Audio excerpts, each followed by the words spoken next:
81번째 강의 제목으로 포기할 걸 포기해야지, 이런 제목을 갖고 여러분과 함께 말씀의 은혜를 나누겠습니다. 여러분, 하나님 주신 은혜를 받고 돌아가시기를 소망합니다. 세상에 있는 사람들이 예수 믿는 사람들을 가르쳐서 혹평할 때 어떤 사람들은 이렇게 말하죠. 예수 믿는 사람들 참 대화가 안 된다, 혹은 고집이 참 세다, 대단히 배타적이다, 이런 공격들을 하면서 그렇게 질타할 때가 있습니다. 그들이 말하는 것들을 전부 다 무시할 수는 없지요. 왜냐하면 혹 맞는 부분도 있기 때문에 그렇습니다. 하지만 아무리 세상 사람들이 예수 믿는 사람들을 향해서 부정적으로 혹평하고 그런다 할지라도 양보할 것이 있습니다. 양보할 것은 양보하겠지만 양보할 수 없는 마지노선적인 은혜들이 있습니다. 그리고 사수해야 할 우리 그리스도인들의 강령들이 있습니다. 오늘 저는 여러분과 함께 이 본문을 중심으로 해서 아무리 세상 사람들이 뭐라고 우리를 비난한다 할지라도 결코 포기해서는 안 되는 중요한 사실을 본문을 통해 추적하고, 그리고 그 내용들을 여러분과 함께 나누면서 수요 예배에 주시는 하나님의 은혜를 발견할 수 있는 귀한 시간 되기를 주의 이름으로 축원합니다. 여러분, 아브라함이 아내였던 사라가 세상을 떠난 나이를 성경은 127세에 세상을 떠났다, 이렇게 기술을 하고 있습니다. 사라와 아브라함의 나이가 10살 차이니까 사라가 세상을 떠날 때의 나이에 준하면 아브라함의 나이는 137세였을 것입니다. 그런데 창세기 25장 7절을 보면 아브라함 175세를 향하고 죽었다는 말씀이 나오거든요. 그러니까 사라가 죽은 뒤에도 대단히 오랜 시간 동안 아브라함은 생존해 있었음을 우리가 알게 됩니다. 또 한 가지 정보는 25장 20절을 보면 아브라함이 100세 얻었던 아들 이삭을 장가 보냈을 때의 나이가 40세라고 되어 있습니다. 그렇다면 아브라함의 나이와 이삭의 나이를 함께 우리가 생각해 볼 때 사라가 127세에 죽었으니까 사라가 죽은 지 만 3년이 되었을 때, 그러니까 아브라함의 나이가 140세가 되었을 때라고 추측할 수 있겠죠. 140세가 되었을 어느 날 아브라함이, 제가 이거 새벽 예배 때 말씀드린 것 같은데, 본인이 굉장히 아꼈던 몸종, 그리고 이삭이 태어나기 전에 후사로까지 여겼던 엘리에셀로 추측되는 몸종을 부릅니다. 여러분, 아브라함이 엘리에셀을 후사로 삼을 때는 젊었을 때였지만 오늘 이 본문 창세기 24장에서 아브라함이 엘리에셀을 불렀을 때는 엘리에셀은 대단히 나이가 많았던 늙은 종이었은 것이 분명합니다. 그런데 그 늙은 종을 불러서 아주 중요한 그런 명령을 내리죠. 어떤 명령을 내리냐면 우리가 새벽 예배 때 보았던 것 같은데, 아내 사라가 죽은 뒤에 며느리감으로 여기는 한 여인을 데려오라는 명령을 내립니다. 그런데 이 명령이 내려진 장면이 이제 오늘 창세기 24장에 나오거든요. 근데 여러분, 아브라함이 장가를 간 해가 이삭이 장가를 간 나이가 40세라고 했을 때 아브라함은 175세의 세상을 떠났으니까 아직 35년이라는 세월을 더 살 수 있지 않습니까? 그러면 굉장히 시간이 많이 남았음에도 불구하고 왜 창세기 기자는 아브라함이 아직도 열조로 돌아가기 35년이나 남았음에도 불구하고 이렇게 빠르게 24장에서 아브라함도 늙었고 엘리에셀도 늙었고 이런 늙었다는 이야기에 대한 부분들을 표현하고 있을까? 그 이유는 뭐냐 하면 창세기 24장부터 아브라함의 시대는 저물고 이삭의 시대가 펼쳐짐을 예시하기 위해서입니다. 우리가 이제 24장 끝나고 나면 25장을 보게 되지 않겠습니까? 25장에서 아브라함이 죽는 게 나오는데 그런 이제 시대가 바뀌고 있다는 사실을 보여주는 게 24장이고 그거에 대한 서막이 뭐냐 하면 이삭을 장가 보내는 일이었다. 그래서 이삭을 장가 보내는 일은 아브라함이 굉장히 중요한 일이었기 때문에 자기가 믿을 만한 어떤 사람에게 자기가 늙어 있으니까 믿을 만한 어떤 사람에게 일을 맡겨두겠는데 아무리 봐도 믿을 만한 사람은 늙은 종 엘리에셀밖에 없어서 할 수 없이 엘리에셀을 부른 것입니다. 엘리에셀을 불러서 하명을 합니다. 어떤 하명을 하는지 오늘 본문 2절부터 4절까지 말씀을 보겠습니다. 같이 한번 볼까요? 2절부터 4절 시작. 아브라함이 자기 집 모든 소유를 맡은 늙은 종에게 이르되 청하건대 내 허벅지 밑에 내 손을 넣으라. 내가 너에게 하늘의 하나님 땅의 하나님이신 여호와를 가리켜 맹세하게 하노니 너는 내가 거주하는 이 지방 가나안 족속의 딸 중에서 내 아들을 아내를 택하지 말고 내 고향 내 족속에게로 가서 내 아들 이삭을 위하여 아내를 택하라. 지금 2절부터 4절 말씀을 보면 중요한 미션을 엘리에셀에게 줍니다. 어떤 명령이냐면 먼저 불러서 엘리에셀에게 이렇게 말합니다. 내 손을 나의 허벅지 넓적다리 쪽에다가 대라. 이렇게 말을 합니다. 새벽에 말씀드렸지만 여기 말하고 있는 이 허벅지라는 단어는 남자의 성기를 말한다 라고 말씀을 드렸는데 사타구니 근처에 손을 대는 것입니다.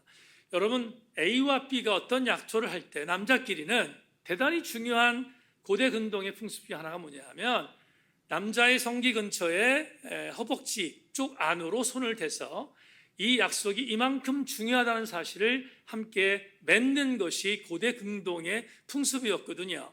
아브라함이 엘리에셀을 불러서 내 손을 내 허벅지에 대라 이렇게 말한 것은 내가 지금 너에게 명령하는 명령은 절대로 어기면 안 된다는 사실을 알려주기 위한 방법이었음을 여러분들이 전제하기를 바랍니다.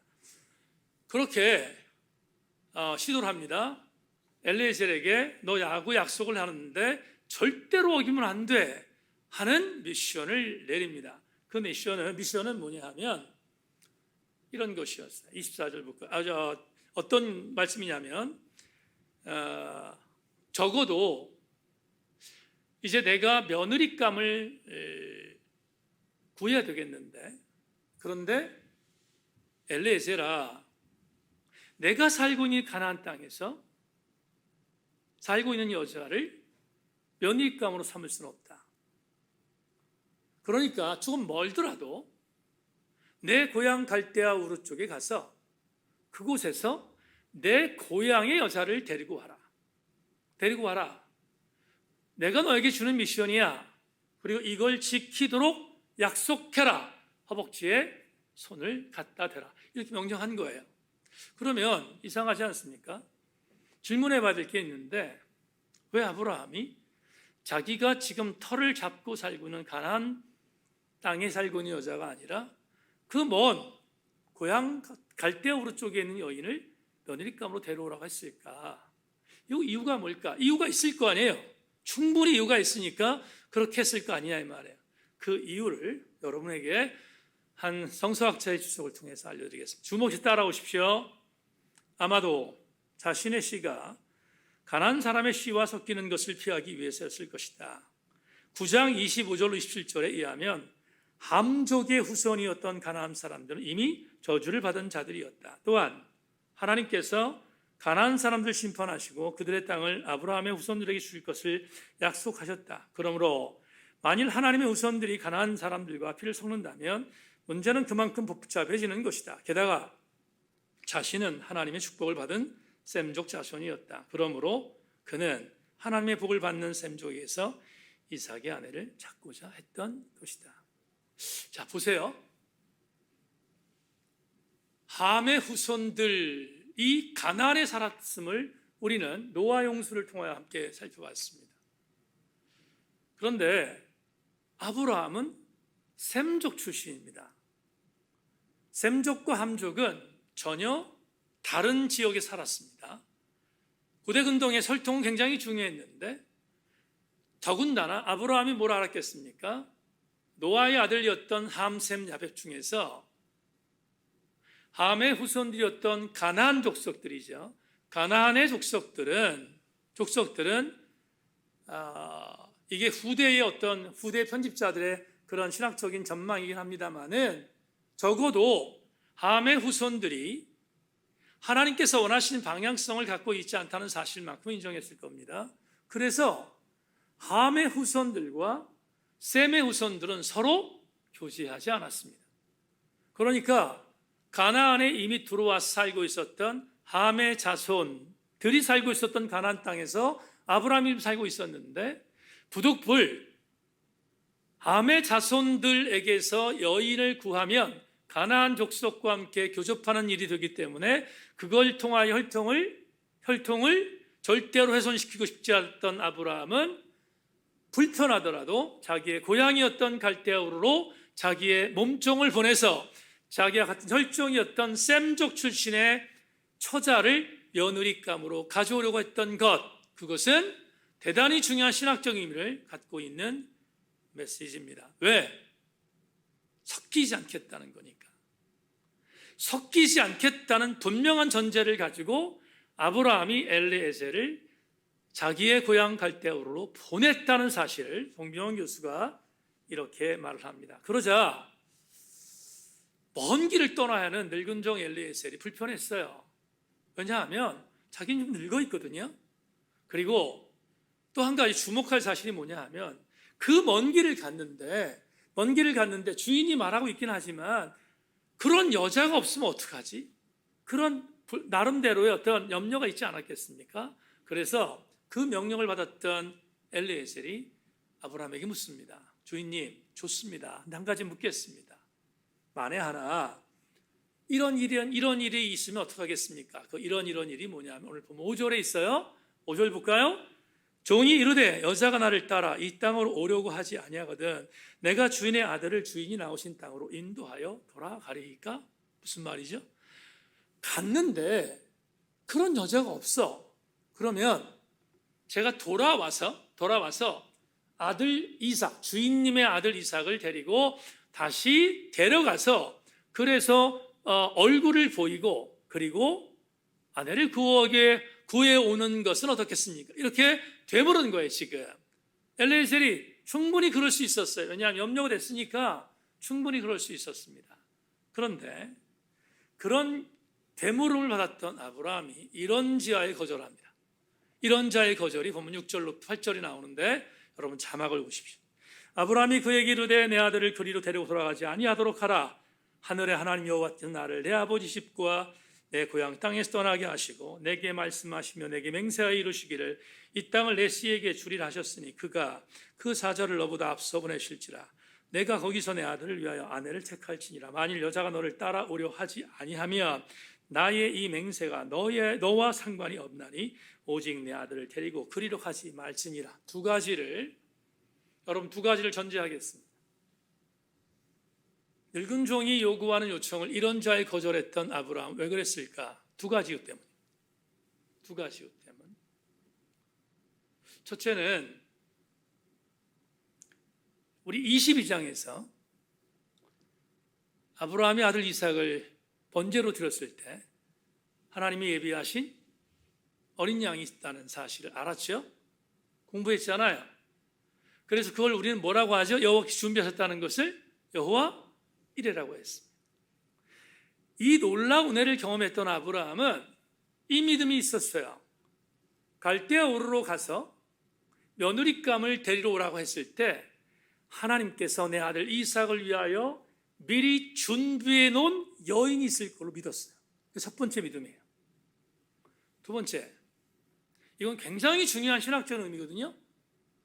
여러분 지금부터 아브라함의 일대기를 제가 훑겠습니다. 잠깐만 훑겠는데 훑은 뒤에 두 번째 이유에 대해서 말씀을 드리겠는데 75세 되던 해에 아브라함 아브라함에게 주님이 오셔서 아브라함을 불러요. 그죠? 부릅니다.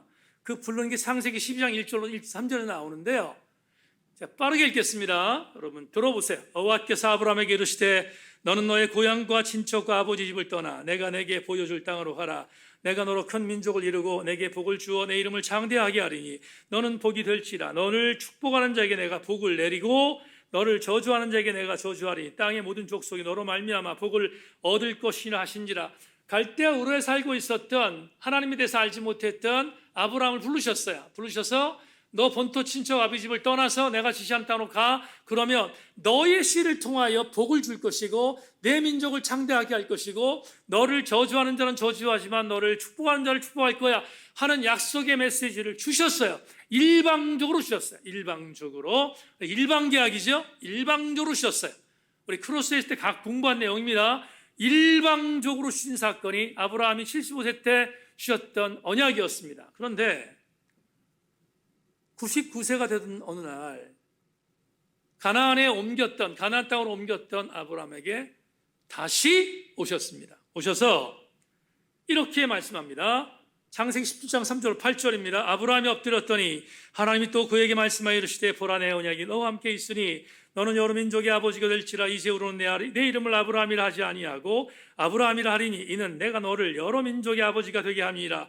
내가 너로 심히 번성하게 하리니 내가 내게서 민족들이 나게 하며 왕들이 내게로부터 나오리라. 내가 내 언약을 나와 너와 및 내 대된 후손 사이에 세워서 영원한 언약을 삼고 너와 내 후손의 하나님이 되리라. 내가 너와 내 후손에게 내가 거류하는 이 땅 곧 가나안 땅 온 땅을 주어 영원한 기업이 되게 하고 나는 그들의 하나님이 되리라. 75세 때 하나님께서 첫 번째로 확인해 주셨던 언약을 99세가 됐던 어느 날 가나안으로 옮겼던 아브라함이 다시 오셔서 이렇게 말합니다. 아브라함아 75세 때 너에게 주었던 그 언약은 아직도 유효해. 아직도 ing야. 아직도 유효해 하고 확인해 주셨어요. 확인해 주셨어요. 그러면 여러분 이런 확인을 받았던 아브라함은 굉장히 감사했을 거예요. 그런데 창세기 22장에 마지막 한 구절을 더 보려고 하는데 창세기 22장에서 아들 이삭을 바치라고 했을 때 바치잖아요. 바쳤는데 조금 전에 말씀드렸던 것처럼 여호와 이레로 준비하셨던 하나님께서 다른 계획을 갖고 계셨는데 테스트를 통과했어요. 아브라함이 통과하자마자 하나님께서 아브라함에게 주셨던 메시지를 다시 한번 읽겠습니다. 창세기 22장 17로 18절 말씀 자막 보십시오. 내가 내게 큰 복을 주고 내 씨가 크게 번성하여 하늘의 별과 같고 바닷가의 모래 같게 하리니 내 씨가 그 대적의 성문을 차지하리라. 또 내 씨로 말미암아 천하 만민이 복을 받으리라. 이는 내가 나의 말을 준행하였음이라 하셨다 아니라. 그러면 75세, 99세 모리아산에서 시험을 통과한 뒤에 하나님이 주셨던 언약은 계속해서 뭐하고 있어요 지금? 계속해서 유효하고 있잖아요. 계속해서 이어지고 있잖아요. 중단되지 않았어요. 단절되지 않았어요. 그러면 자 다시 돌아가겠습니다. 엘리에셀아 갈대아우르에 가서 내 며느리감 좀 구해갖고 와라. 그랬을 때 엘리에셀이 만약에 안 오면 어떡하지요? 아들을 데려갈까요? 안 돼. 그러지 마. 너 그런 걱정하지 말어. 걱정하지 말고 너 가면 분명히 내 아들 이삭을 위한 며느리감을 찾을 수 있을 거야. 그 믿음이 두 가지라고 했습니다. 첫째 뭐라고 했어요? 여호와 이레 하나님께서 예비하실 것에 대한 믿음. 두 번째 또 하나 뭐예요? 지금 말씀드렸던 거예요. 이미 75세 때 아브라함을 통하여 99세 때 아브라함에게 통하여 그리고 모리아산에서의 시험을 통과한 아브라함에게 하나님이 주셨던 내 씨를 통하여 엄청난 민족을 이룰 것이라고 하는 그 놀라운 기적을 맛보기 위해서는 고향 갈대아우르에서 내 아들 이삭을 통한 예비된 혼합되지 않은 자매가 있을 것이라고 하는 분명한 믿음이 아브라함에게 있었다 이 말이에요. 아브라함은 두 가지 믿음이 있었어요. 여호와 이레 하나님에 대한 믿음과 자기에게 약속하신 말씀을 이루시기 위하여 아들 이삭에게 귀한 며느리감을 줄 것이란 믿음이 있었기에 엘리에셀에게 가서 걱정하지 말고 내 아들 데려가지 않아도 가서 내가 간 그 길에 여호와께서 함께 하셔서, 성경에 뭐라고 나오냐면 이렇게 나와요. 천사를 먼저 보내셔서 내가 데려올 처자를 데려오도록 만들 것임을 성경이 약속하고 있음을 우리는 기억해야 합니다. 그렇다면 여러분, 아브라함을 다시 한번 보겠습니다. 아브라함은 비장했습니다. 얼만큼 비장했는가? 엘리에셀을 불러서, 엘리에셀아, 내 사타구니에 손을 집어넣어. 절대로 내가 지금부터 너한테 내리는 명령, 미션을 어기면 안 돼. 비장했어요. 엘리에셀이, 주인님, 아들을 데리고 고장 갈대아우를 가면 안 되겠습니까? 안 돼. 내 아들을 그쪽으로 가도록 만들면 안 돼. 비장했어요. 분명하게 하나님께서 며느리감을 예배두었을 거야 하는 믿음을 갖고 단호하게 엘리에셀을 고향 갈대아우로 보낸 아브라함의 믿음은 비장했어요. 다른 표현보다도 이 단어가 적절합니다. 비장했습니다. 왜 비장했을까? 왜 비장할 수밖에 없었을까? 여기에는 어떤 은혜가 있을까? 여기는 어떤 레마가 있을까? 있습니다. 오늘 본문을 통하여 아브라함에게 얻을 수 있는 비장함은 이것입니다. 내가 포기할 건 포기하지만 절대로 포기할 수 없는 것이 있어. 그건 뭐냐 하면 하나님 앞에서 하나님의 선을 긋고 내가 하늘이 두 쪽이 나도 하나님의 선에서 어긋나지 않겠다는 각오였습니다. 하나님의 선에서 이탈하지 않겠다는 강력한 각오와 비장함이 오늘 아브라함의 며느리감을 구해오라는 명령 속에 담겨 있음을 알 수 있습니다. 다시 한 번만 교우들에게 말합니다.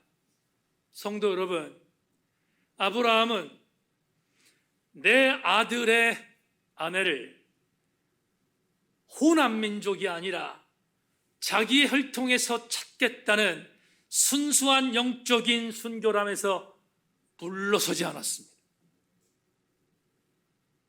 하나님 앞에서 여호와 일 하나님께서 내 며느리감을 줄 것이라고 하는 선을 긋고 그 선에서 이탈하지 않으려고 그런 말씀을 붙들었습니다.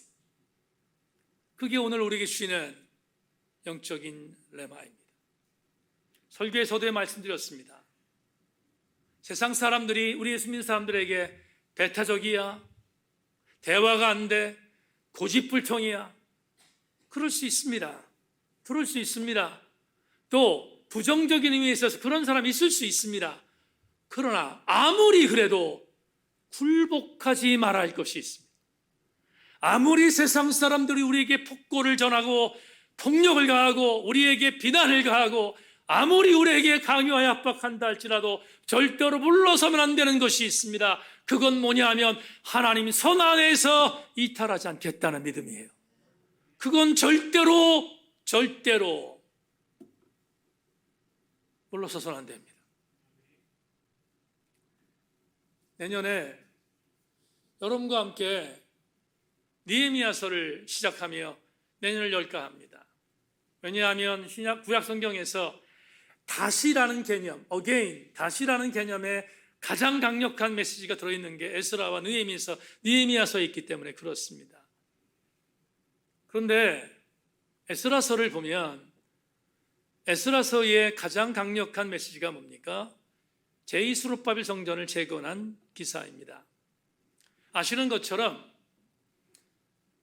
주전 586년에 남유다가 멸망을 당했습니다. 왜 멸망을 당했는가 하면 여러 가지 이유가 있겠지만 우상숭배와 지금 얘기했던 혼합주의가 들어왔습니다. 솔로몬 사후 후에 남북 분열왕국 시대 때 북쪽도 마찬가지, 남쪽도 마찬가지고 바알과 아세를 섬기면서 만신창이가 됐습니다. 영적으로 무너졌습니다. 하나님이 그대로 묵과할 수 없어서 심판하셔서 BC 722년에 북쪽을 멸망시키고 150년 뒤에 BC 586년에 남유다를 멸망시켰습니다. 그리고 남유다는 나라를 잃어버렸고요, 바벨론 포로로 끌려가서 수많은 고관들과 귀족들과 그리고 지식인들이 그쪽에서 볼모로 잡혀서 포로 생활을 했습니다. 그런데 그렇게 막강이던 바벨론이 바사에 의해서 멸망을 당해서 바사가 바벨론 제국이 통치하던 지역, 다시 말하면 남유다까지 포함해 팔레스타인 지역까지 다시 통치하게 되었습니다. 똑같이 나라만 바뀌었지 이스라엘은 노예일 수밖에 없었습니다. 그런데 바사 왕 고레스, 정확하게 얘기하면 고레스 2세입니다. 이 세가 538년에 바벨론을 물리치고 왕위에 등극한 뒤에 하나의 칙령을 발표합니다. 어떤 칙령인가 하면 바벨론 시대 때는 볼모로 끌려왔던 포로된 이스라엘 백성들은 어디 다른 데를 갈 수가 없었습니다. 갈 수 없었는데 이 바사의 고레스는 유화 정책을 폈습니다. 그래서 이렇게 말합니다. 너희들 중에 이 지금 바사 지역에 있는 이스라엘 백성들 중에서 원하면 너희 고향으로 돌아가도 된다. 이렇게 명령을 내립니다. 그게 그 유명한 포로 귀환이라는 의미입니다. 너무 엄청난 일이잖아요. 여러분, 50년이 넘도록 이방 땅에서 포로로 식민지 백성으로 살았던 이스라엘 백성들에게 서광이 비친 것입니다. 예루살렘으로 돌아가 된다니 얼마나 감사한 일이겠습니까? 그래서 바사의 고레스 왕이 칙령을 발표하자마자 드디어 바사의 고레스의 칙령대로 제1차 포로 귀환이 시작됐습니다. 그게 등극하던 했던 538년이었어요. 여러분, 538년에 1차 포로 귀환자들이 돌아옵니다. 돌아오는데 그 1차 포로 귀환자들 중에서 인솔자가 수룹바벨, 그 다음에 예수야라고 하는 이런 인솔자들이 있었습니다. 이 인솔자들을 중심으로 해서 42,360명의 일반 평민과 그리고 종들까지 포함해서 돌아옵니다. 돌아와서 예루살렘에서 뭘 했는가 하면 제2성전을 재건합니다. 근데 제2성전을 재건하는데 중간에 여러 가지 어려움이 있어. 나중에 다 말씀드리겠습니다. 중간에 어려움이 있었습니다. 어려움이 있었는데 우여곡절 끝에 드디어 예루살렘 제2성전이 재건돼서 하나님께 봉헌까지 하는 일들이 이루어졌습니다. 문제는 뭐냐 하면 제2성전을 봉헌했어요. 수룹바벨 성전을 봉헌했다고요. 봉헌했는데 돌아왔던 1차 포로 귀환자들이 우리가 할 일 다 했어. 하나님이 복을 주실 거야. 하나님이 이제 복을 주실 거야 생각했습니다. 생각했는데 복이라는 게 다른 게 뭐겠어요? 나라를 회복시키는 일, 독립하는 일, 이런 것들이었는데 아무런 일이 일어나지 않아요. 그러자 이스라엘 백성들이 실망합니다. 실망해서 하나님께서 우리에게 약속하신 약속을 이루어주지 않았네 하는 마음을 갖고 다시 남유다가 멸망할 당시처럼 우상을 섬기기 시작하고요. 그리고 엉망진창으로 신앙생활을 감당합니다. 제사도 막 드리고요. 그리고 가장 결정적인 것, 혼합주의에 빠집니다. 여러분, 돌아왔던 1차 포로 귀환자들 중에 지도급에 있는 사람들이 며느리들을 데려왔는데 그 며느리들이 누구냐면 전부 다 이방 여자들이에요.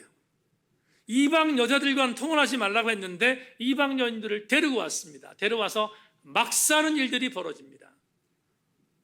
이스라엘이 무너졌습니다. 다시 멸망의 그때로 돌아간 것입니다. 하나님이 그녀에 묵과할 수 없었습니다. 그래서 한 사람을 들었습니다. 그 사람이 누군가? 학사 겸 제사장인 에스라입니다. 에스라를 들어서 에스라가 2차 포로 귀환을 합니다. 레위 사람들을 데리고 와서 다시 재건된 성전에서 제사를 드리고 하려고 하는 어떤 원대했던 프로젝트를 갖고 돌아왔습니다. 돌아왔는데 기가 막혔습니다. 왜 기가 막혔는가? 어디에서부터 손을 써야 되는지를 알지 못할 정도로 타락했습니다. 망가졌습니다. 근데 가장 큰 타락의 원흉들을 보니까 지도자들이 이방 여인들을 데리고 와서 며느리감으로 삼아서 혼합되어 있는 거예요. 이건 여러분 절대로 용서할 수 없는 일이었어요. 용서할 수 없었어요. 그때의 상황을 에스라서에 이렇게 표현하고 있는데 에스라서 9장 3절 6절에 에스라의 심정이 어땠는지를 여러분에게 읽어드리겠습니다. 내가 이 일을 듣고 속옷과 겉옷을 찢고 머리털과 수염을 뜯으며 기가 막혀 앉으니 이에 이스라엘의 하나님 말씀으로 말미암아 떠는 자가 사로잡혔던 이 사람들의 죄 때문에 다 내게로 모여오더라. 내가 저녁 제사를 드릴 때까지 기가 막혀 앉았더니 저녁 제사를 드릴 때 내가 근심 중에 일어나서 속옷과 겉옷을 찢은 채 무릎을 꿇고 나의 하나님 여호와를 향하여 손을 들고 말하기를 나의 하나님이여 내가 부끄럽고 낯이 뜨거워서 감히 나의 하나님을 향하여 얼굴을 들지 못하오니 이는 우리 죄악이 많아 정술에 넘치고 우리 허물이 커서 하늘에 미침이니이다. 여러분, 지금 에스라는 영적으로 바로 세우는 일을 본인부터 합니다. 본인이 남유다가 제1포로교환으로 들어왔던 자들이 완전히 망가진 것들을 바라보며 이건 아니지, 이건 양보하면 안 돼, 다시 멸망의 기운이 있다는 사실로 돌아가는 걸 보고 그냥 있을 수 없었어요. 기가 막혀 앉았어요. 울었어요. 통곡했어요. 그리고 옷을 찢습니다. 더 이상은 견딜 수 없다고. 그 영적 분위기를 알았던 남아있는 자들 중에 에스라의 마음으로 돌아온 자들이 있습니다. 돌아와서 그들과 함께 연대합니다. 연대해서 영적 기상도를 바꿨어요. 그랬는데 바꿨던 것 중에 첫 번째 메시지가 뭐냐면 이것입니다. 적어도 이방 여인들을 데려왔던 너희들, 지도자들에게 말합니다. 이방 여인들을 데려왔던 너희들에게 선포한다. 그리고 선포한 내용이 에스라 10장 8절로 11절에 있습니다. 여러분, 마지막으로 한 구절을 주목해서 자막을 통하여 보시기 바랍니다. 누구든지 방백들과 잔노들의 훈시를 따라 3일 내에 오지 아니하면 그의 재산을 정벌하고 사로잡혔던 자의 모임에서 쫓아내리라 하며 유다와 베냐민 모든 사람들이 3일 내에 예루살렘에 모이니 때는 아홉째 달 20일이라. 무리가 하나님의 성전 앞 광장에 앉아서 이 일과 큰 비 때문에 떨고 있으니 제사장의 사라가 일어나 그들에게 이르되 너희가 범죄하 이방 여자를 아내로 삼아 이스라엘의 죄를 더하게 하였으니 이제 너희 조상들의 하나님 앞에서 죄를 자복하고 그의 뜻대로 행하여 그 지방 사람들과 이방 여인을 끌어버리라. 이 명령이 떨어졌습니다. 그러자 몇몇 사람들이 거부했지만 전체적인 영적 분위기가 완전히 회복되어져서 이방 여인들과 절교하는 일들을 에스라 10장에서 쫙 얘기합니다. 누가 누구의 이방 여자를 내쫓았다, 누가 누구의 이방 여자를 내쫓았다가 쫙 나오는 게 에스라 마지막 장에 있습니다. 결국 영적인 순결로 돌아오는 것이, 해피엔딩으로 끝나는 것이 에스라서입니다. 왜 제가 오늘 여러분에게 에스라서를 창세 강의 때 끄집어냈는가? 같은 공통 분모 때문입니다. 양보할 수 없었던 것, 포기할 수 없었던 것, 하나님의 선을 긋고 하나님의 선 밖으로 나가지 않겠다는 단호함이 아브라함도 있었고 에스라도 있었고 에스라를 따르던 하나님 백성들에게 있었다는 사실을 여러분들에게 공시하기 위해서입니다. 사랑하는 교우들이여, 이제 설교를 마무리하려고 합니다. 우리가 살고 있는 지금 하나님의 선이 있습니다. 그 하나님의 선에서 아주 교묘하게 불신자들은 말할 것도 없이 교회 안에 있는 명령적 그리스도인까지 포함하여 아주 교묘하게 하나님의 선에서 이탈하라고 우리를 종용합니다. 우리를 압박합니다. 이 정도는 괜찮다고, 팬데믹 3년인데 이 정도는 하나님도 봐주실 것이라고 우리에게 압박하는 일들이 교묘하게 이루어지고 있습니다. 오늘 2022년을 마무리하는 12월의 첫 번째 주 수요일 때 여러분이 선포합니다. 교묘함에 속지 마시기를 바랍니다. 여러분에게 선포합니다. 하나님이 선을 그으라고 했으면 그건 이유가 있어서 그으라고 한 것입니다. 그 선에서 이탈하지 않기를 주의 이름으로 권면합니다. 하나님의 선은 우리를 위한 것이에요. 하나님께서 구원하신 당신의 백성들을 영적으로 타락하지 않도록 만드시기 위한 하나님의 방법인 것을 명심하고 하나님의 선에서 이탈해서는 안 됩니다. 포기할 걸 포기해야지 그걸 포기해서야 되겠습니까? 목사인 저도 성도인 여러분들도 하나님이 가르쳐 주신 아름다운 잣대의 말씀을 흔들지 않기를 주의 이름으로 축원하며, 그게 어려워도 힘들어도 녹록해도 불편해도 하나님이 주신 선 안에서 흔들리지 아니하는 우리가 되기를 주의 이름으로 소망합니다. 오래전에 성적 타락으로 한국교회 현장에서 떨어져 나간 삼일교회 전병 목사가 심우하던 교회를 새로 부임한 목사님이 정태근 목사입니다. 정태근 목사가 삼일교회를 부임해서 삼일교회를 살렸습니다. 대단히 영성 있는 목회자인데, 그 삼일교회에 정태근 목사가 같은 교단의 선배였던 돌아가신 고 옥하는 목사님과 대화했던 한 영상이 짤로 돌아다닙니다. 우연히 보게 됐는데 오늘 설교를 마무리하면서 그 영상을 시청하고 설교를 마무리하겠습니다. 영상 보겠습니다. 옥하는 목사님하고 대담을 했어요. 목사님, 목회자로서 제일 행복할 때가 언제입니까? 그러면 저 같으면 그렇게 얘기를 했겠어요. 성도들이 변화되고 열매가 나타나고 교회가 성장하고. 그랬더니 목사님 하시는 얘기가 이런 얘기를 하세요. 나는 솔직히 말해서 목회자로서 제일 행복한 게 나 같은 죄인이 구원받아서 하나님 편에 서서 하나님의 메시지를 전하는 자리에 있다는 것 자체로 나는 할 말 없이 행복해. 그런 교회 성장하고 성도들에게 열매가 나타나고 하는 것은 행복의 요인은 아닙니까? 왜? 좋기야 좋지. 그걸 싫어할 목회자가 누가 있겠나? 그런데 그건 내 관심 아니야. 그러면 저한테 뒤로 묻더라고요. 송 목사, 그럼 만약에 열매가 안 나타나면 어떡할 거야? 열매가 안 나타날 수도 있지. 그 목회는 실패한 건가? 꼭 꽃을 보고 열매를 봐야 성공한 목회자인가? 제가 뻔한 지적이었는데도 불구하고 굉장히 뜨끔했어요. 그래, 이게 문제다. 이게 내 문제다. 그래서 항상 열매에 관심이 있어요. 스데반의 죽음을 어떻게 설명하겠습니까? 예수님이 십자가의 죽음을 어떻게 설명하겠습니까?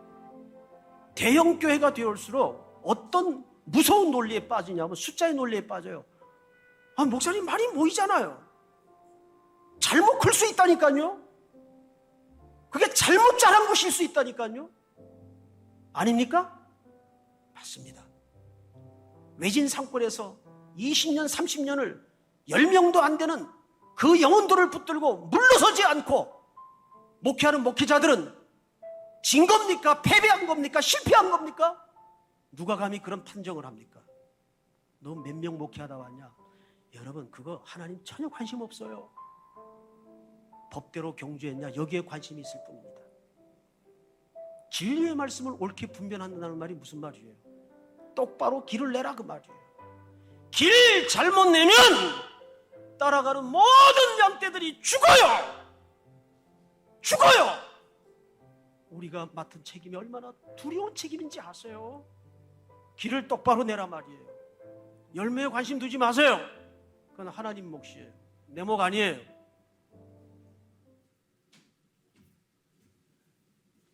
말씀 뵙겠습니다. 교우 여러분, 똑바로 길을 내는 것에 하늘이 두 쪽이 나도 성경 말씀 위에 어떤 것이 나를 유혹한다 할지라도 물러서지 않는 것입니다. 오늘 수요 정예배에 나오신 교우 여러분, 함께 마음을 모으십시다. 저와 여러분들이 하나님의 손에서 이탈하지 않고 똑바른 길을 가면 한국교회가 다시 회복될 것이고 우리 교회를 통하여 하나님 놀라운 일들이 일어날 것을 확신하고 우리 함께 곧은 길로 가는 우리 세인교회 모든 성도들 되기를 주의 이름으로 축원합니다.